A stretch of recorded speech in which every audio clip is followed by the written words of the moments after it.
साल 2025 एक ऐसा साल जब अमेरिकी ट्रेड पॉलिसी ने, आप कह सकते हैं, पूरी दुनिया में एक भूचाल ला दिया।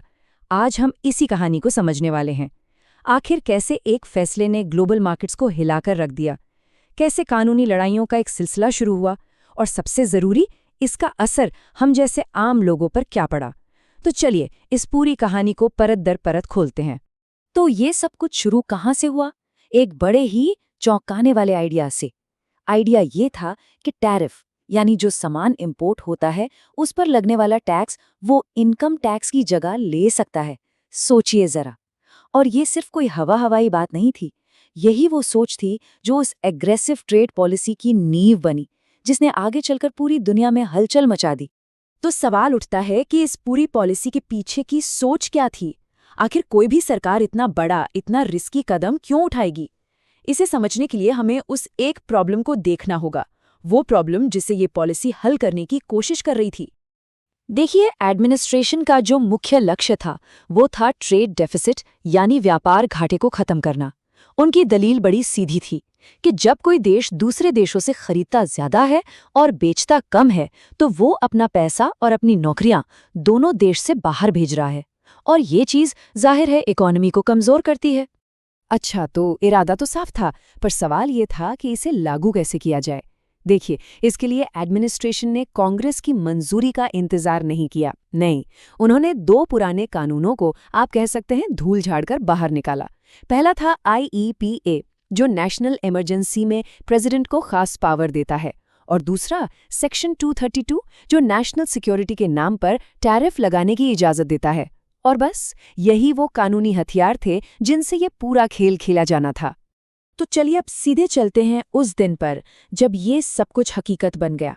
ये वो निर्णायक पल था जब पॉलिसी की घोषणा हुई और इसके फौरन बाद ही दुनिया भर के बाजारों में भारी उथल-पुथल मच गई। तारीख थी 2 अप्रैल 2025। एडमिनिस्ट्रेशन ने इस दिन को एक खास नाम दिया, लिबरेशन डे, यानी मुक्ति दिवस। और इसी दिन उस एग्जीक्यूटिव ऑर्डर पर दस्तखत हुए जिसने सब कुछ बदलने की शुरुआत कर दी। इस ऑर्डर के तहत रातों रात बड़े पैमाने पर बदलाव लागू कर दिए गए। मतलब लगभग हर इंपोर्टेड चीज पर कम से कम 10% का टैरिफ। जो बड़े ट्रेडिंग पार्टनर्स थे उन पर और भी ज्यादा पारस्परिक टैरिफ लगाए गए, और कारों और ऑटो पार्ट्स पर तो सीधा 25% का भारी भरकम टैरिफ लगा दिया गया। एडमिनिस्ट्रेशन इस घोषणा को एक बहुत बड़ी, एक ऐतिहासिक जीत के तौर पर देख रहा था। एक ऐसा दिन जिसे अमेरिकी इतिहास में हमेशा याद रखा जाएगा। लेकिन एडमिनिस्ट्रेशन के इस जश्न के ठीक उलट बाजार का रिएक्शन एकदम खौफनाक था। इन्वेस्टर्स को एक ग्लोबल ट्रेड वॉर का डर सताने लगा, और नतीजा, नैस्डैक ने अपने इतिहास की सबसे बड़ी गिरावट देखी। ये एक सीधा सीधा सिग्नल था कि मार्केट इस पॉलिसी को जीत नहीं बल्कि एक आने वाली आपदा की तरह देख रहा था। और ये घबराहट सिर्फ नैस्डैक तक ही सीमित नहीं थी। S&P 500 इंडेक्स, जो अमेरिका की 500 सबसे बड़ी कंपनियों का हाल बताता है, वो भी लिबरेशन डे की घोषणा के ठीक बाद लगभग 5% तक गिर गया। तो जो शुरुआती कुछ हफ्ते थे वो पूरी तरह से क्योस, मतलब अराजकता से भरे थे। मार्केट्स में जो तबाही मची थी उसे देखकर एडमिनिस्ट्रेशन को भी समझ आ गया कि कुछ तो करना पड़ेगा। तो उन्होंने फौरन अपने कदम पीछे खींचे। पहले तो जो वो रेसिप्रोकल टैरिफ्स थे उन पर 90 दिनों के लिए रोक लगा दी। फिर स्मार्टफोन और कंप्यूटर जैसे जरूरी इलेक्ट्रॉनिक्स को भी टेम्पररी छूट दे दी गई। साफ था ये सब डैमेज कंट्रोल की एक कोशिश थी। लेकिन ये विरोध सिर्फ बाजारों तक ही सीमित नहीं था। नहीं, बहुत जल्द ये लड़ाई देश के अदालतों के गलियारों में और दुनिया भर के देशों के साथ डिप्लोमैटिक मोर्चों पर भी लड़ी जाने लगी। कानूनी लड़ाई बहुत तेजी से आगे बढ़ी।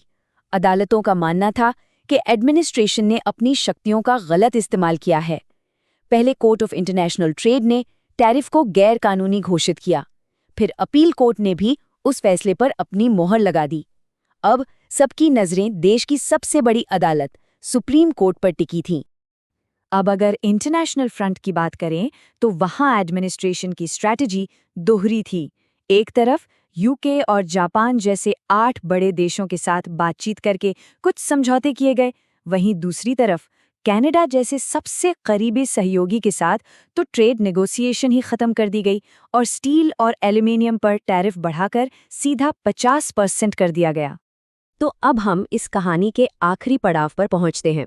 यहाँ हम देखेंगे कि सुप्रीम कोर्ट का अंतिम फैसला क्या आया और इस पूरी पॉलिसी का असल में ज़मीनी स्तर पर इकोनॉमी पर क्या असर हुआ।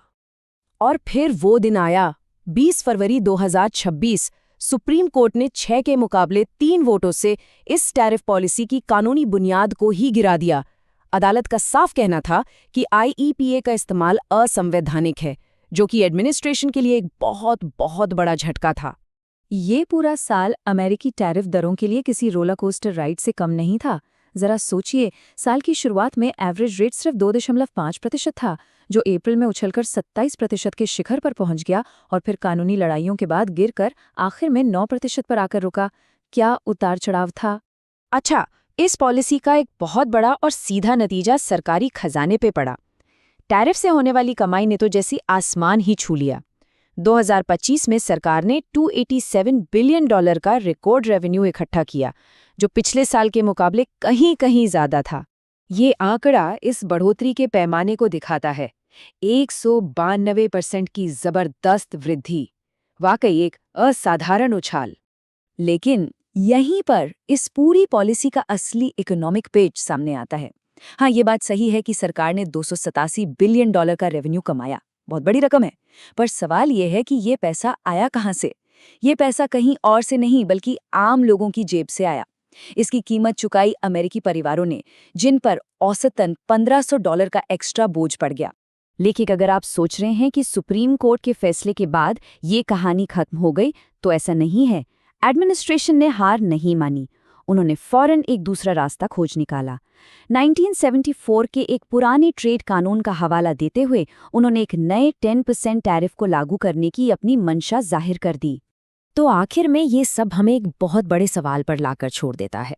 क्या 2025 का ये जो पूरा घटनाक्रम था, ये सिर्फ एक फेल हुई पॉलिसी का अंत था, या फिर ये अमेरिकी और ग्लोबल ट्रेड के एक नए, ज्यादा टकराव वाले और अनिश्चित दौर की बस एक शुरुआत थे? इसका जवाब शायद आने वाला वक्त ही बेहतर दे पाएगा।